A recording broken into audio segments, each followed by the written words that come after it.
Alors bonjour, on va faire le numéro 1.32.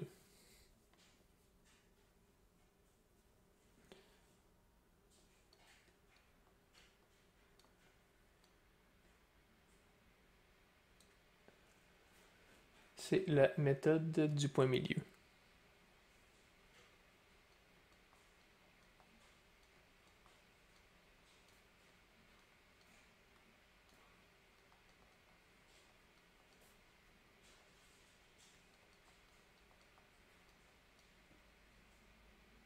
Puis là, on nous dit d'utiliser le développement de Taylor pour nous faciliter la vie.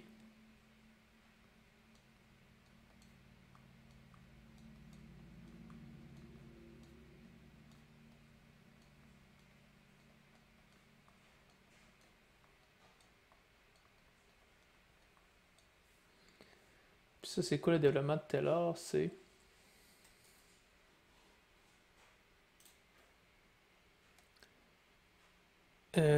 ce que c'est que dans un point précis, c'est il y a une série qui existe pour être capable d'approximer euh, en ce point-là. Bon, une fonction plusieurs fois dérivable au voisinage d'un point peut être approchée par une fonction polynomiale. Fait qu'on va utiliser le fait que la série ressemble à ça de la fonction en un point précis dérivé n fois sur n factoriel de x moins ce point-là.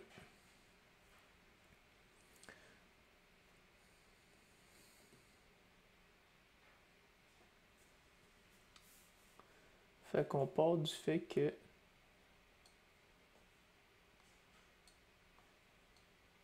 on a une fonction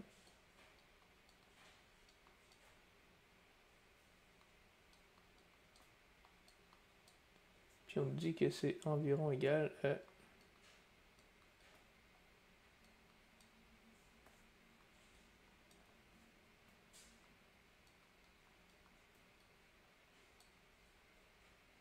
un certain facteur fois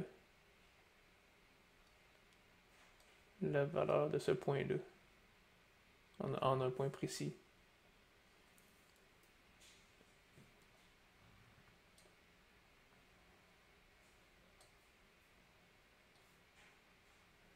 C'est comme si j'avais une fonction.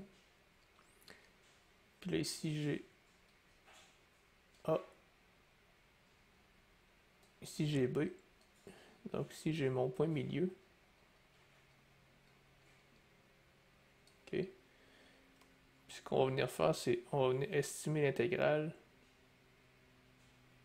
en faisant ça comme ça comme ça.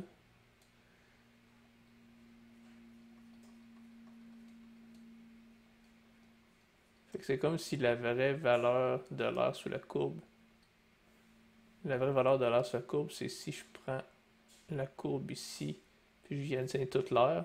Sauf que moi, ce que je vais venir faire, c'est je vais venir additionner l'air des deux rectangles qui sont là, fait qu'il va y avoir une erreur entre les deux, puis c'est ça qu'on essaye de montrer. Fait que l'autre nous disent que l'erreur est égale à B moins A à la 3 sur 24. Ça, c'est la même chose que 4 factoriel.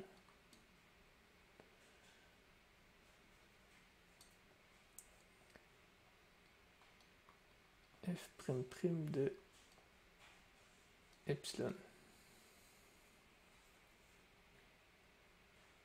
Donc l'erreur, c'est la différence entre les deux.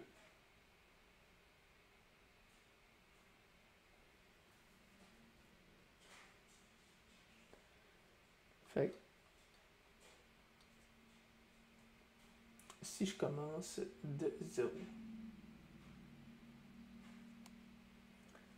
l'erreur entre les deux, ce serait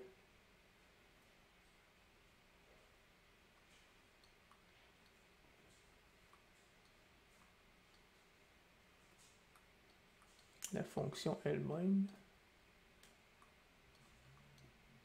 moins. Là, si je veux calculer l'aire de mes deux rectangles,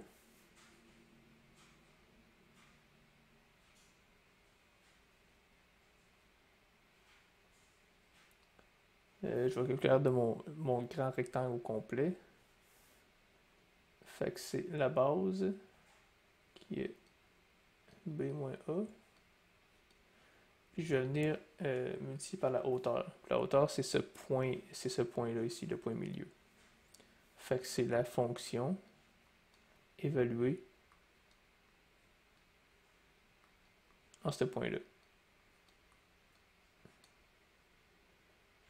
Fait que c'est bien ça. Ici, c'est la fonction f de x. Puis ce point-là ici, c'est f de x évalué en a plus b divisé par 2. Fait que ça me donne ce point-là. Puis là, je vais venir utiliser le développement de la série de Taylor.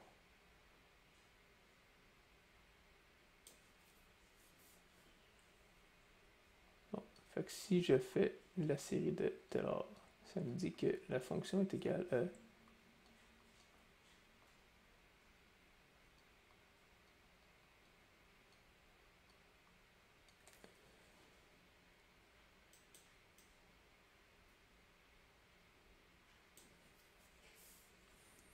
fait que le premier terme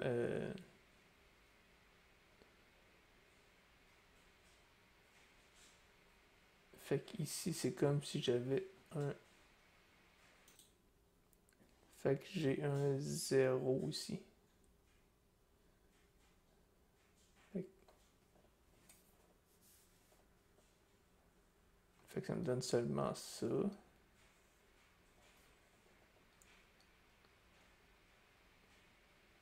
Le deuxième, j'ai x moins a plus b sur 2.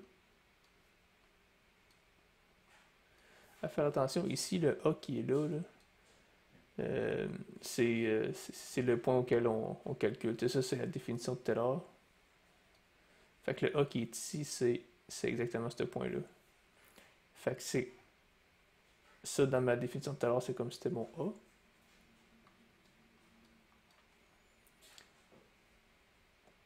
Là, je suis à mon n est égal à 1, donc première dérivée au point A qui est a plus b sur 2.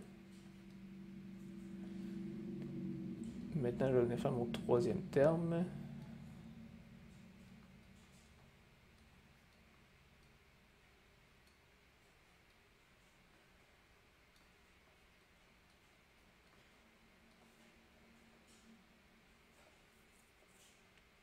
Donc, je vais venir raccourcir ça, puis je vais le remplacer par un epsilon.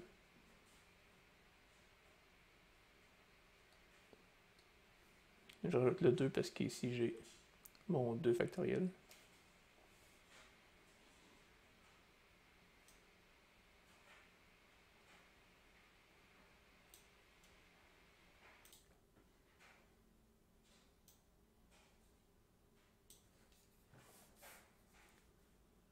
Donc, juste pour venir mettre l'intuition, l'erreur c'est égal à la vraie valeur de l'intégrale moins notre estimation. Ça, c'est égal à... Je vais écrire tout au long.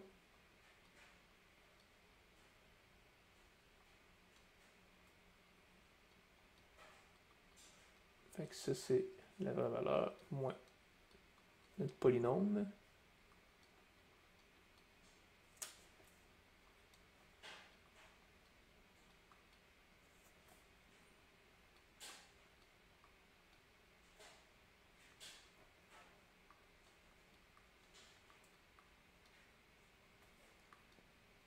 Moins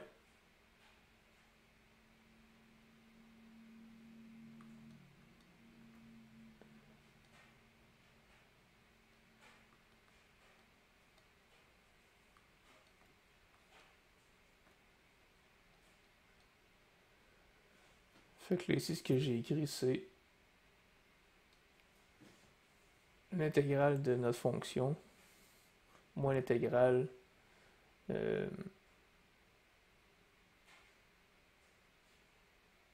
d'un point en particulier mesuré dans cette fonction-là, entre les bornes d'intégration.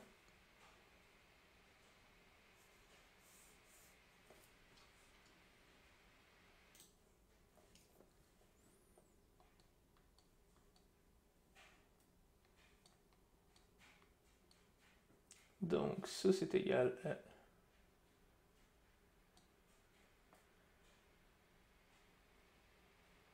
Là, je vais venir remplacer mon f de x par le développement de tout à l'heure que j'ai développé un petit peu plus haut.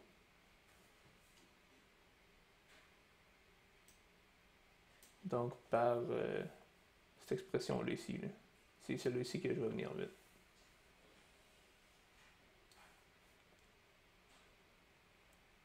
Donc, j'ai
non, c'est pas vrai, ici, je vais venir mettre mon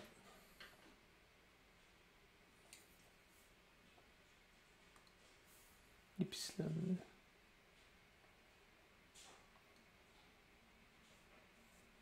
Puis là, je vais venir rajouter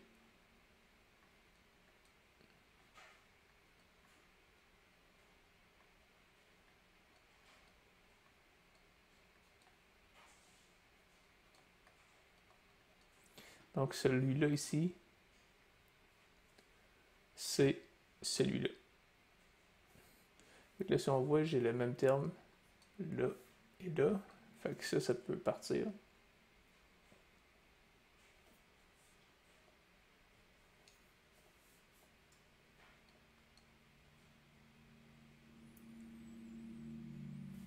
Ça, c'est une constante.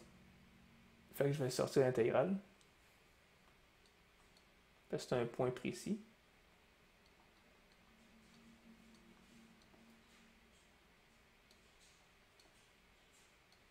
Je vais mettre mon intégrale. Là. Puis là, ici, on va faire un changement de variable. Au lieu de garder les mêmes bornes puis venir écrire ça, on va faire un changement de variable. Fait qu'on va venir dire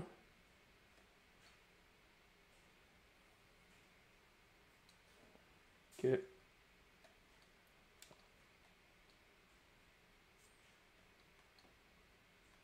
normalement c'est quelque chose comme ça que j'aurais sur 2. Bon, là on va dire que mon U est égal à X moins A plus B sur 2, que mon U' est égal à X. Donc si j'évalue pour venir mettre les bonnes bornes d'intégration, U1 est égal à, là je viens remplacer, quand j'ai un X, je le remplace par la valeur de ma borne, fait que c'est, ici ça va me donner A moins A plus B sur 2, moins A plus B sur 2. Je vais venir faire des petites manipulations, je viens prolonger ça ici, je rajoute un 2 là, puis là ici c'était moins ça, fait que là ici ça va me donner la valeur de moins. Donc au final, je me retrouve avec 2A moins A. Fait que je me retrouve avec A moins B sur 2. Ça, c'est pour mon U1. Mon U2, je vais venir l'écrire ici. U2 est égal à... Même chose, je reprends cette expression-là, mais je remplace le X par B. Sur 2. Bon. Je vais faire quelques petites manipulations. Je prolonge ça. Je vais me rajouter un 2 ici. Ça va donner moins A, moins B. Donc au final, j'ai B moins A sur 2.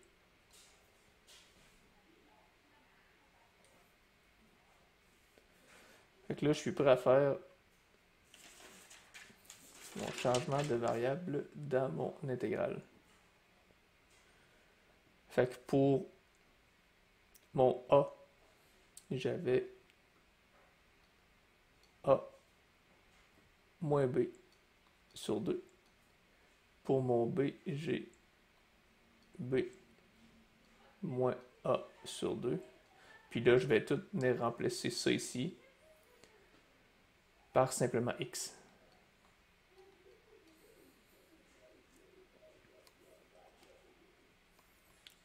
Ensuite, je vais venir faire l'autre partie, c'est ici. Encore là, ça c'est une constante. Fait que je peux sortir de l'intégrale.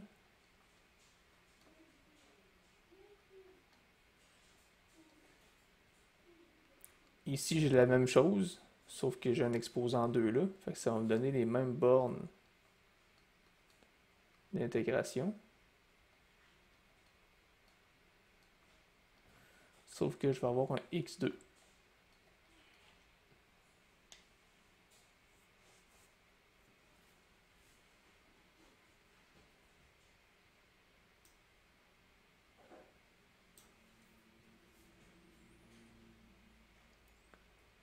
Donc, si j'intègre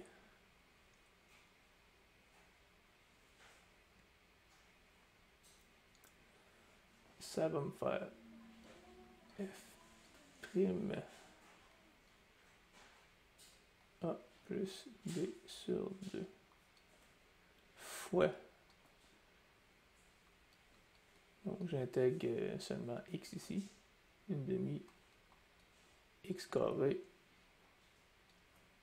entre les deux bornes.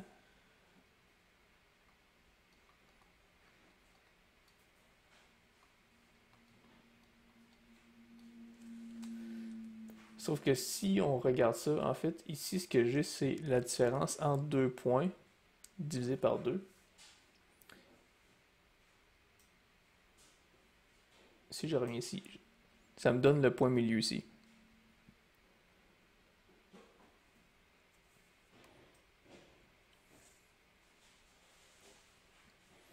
Ça me donne le point milieu.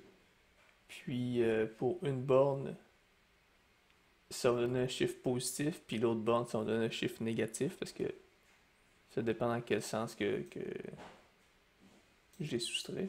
Sauf que ici, à cause que j'ai un exposant 2, ce que ça va me donner, c'est un chiffre positif. Ce qui va être le même. Donc si je soustrais les deux, ça va me donner 0. Fait qu'évaluer ça ici avec ces bornes d'intégration là, ça me donne 0. Fait que tout ça, c'est 0. Mon deuxième terme, même chose. J'ai lui que... Bon, il est déjà dehors de l'intégrale. Là, je vais venir intégrer ça. Fait que ça va me donner 1 tiers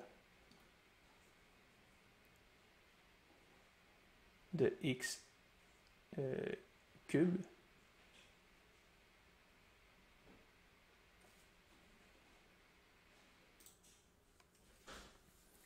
Puis j'ai mes bornes d'intégration ici, donc ça va me faire le ça moins ça.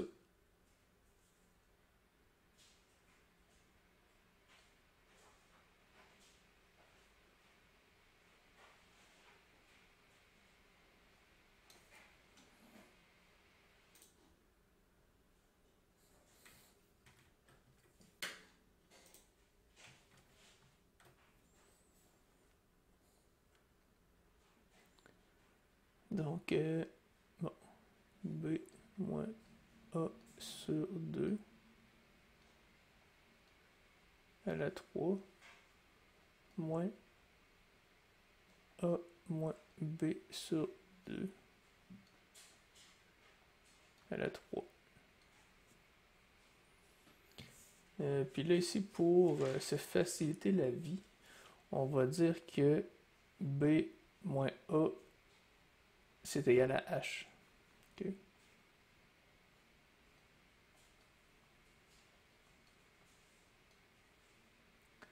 Donc ici, ce que je vais avoir, ça va être H cube sur 2.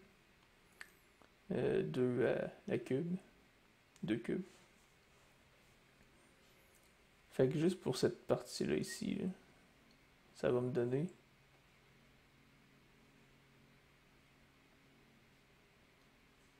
H à la 3 sur 2 à la 3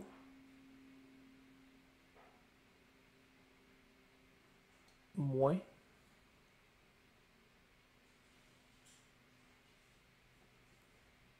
là ici c'est l'inverse, donc ça va être moins H3 sur 2 à la cube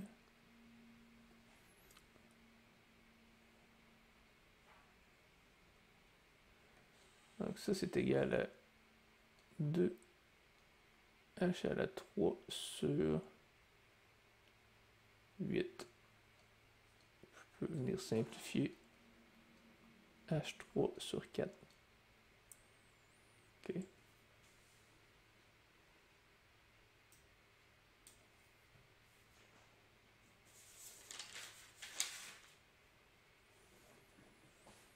Donc, ce qui me reste au final, c'est... Je vais mettre ça juste pour mieux comprendre après. 1 sur 1 fois f' de epsilon sur 2. Ici, j'ai oublié un 2 tantôt.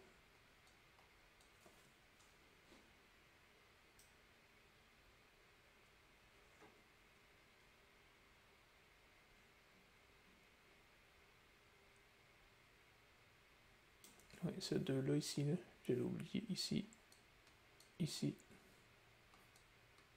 ici.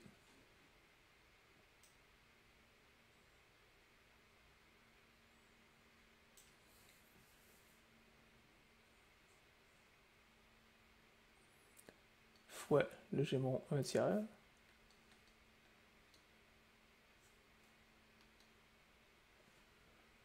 Moins. Non, c'est pas un moins, c'est fois. Puis là, je vais venir remplacer mon h cube par mes vraies valeurs, qui est b moins a.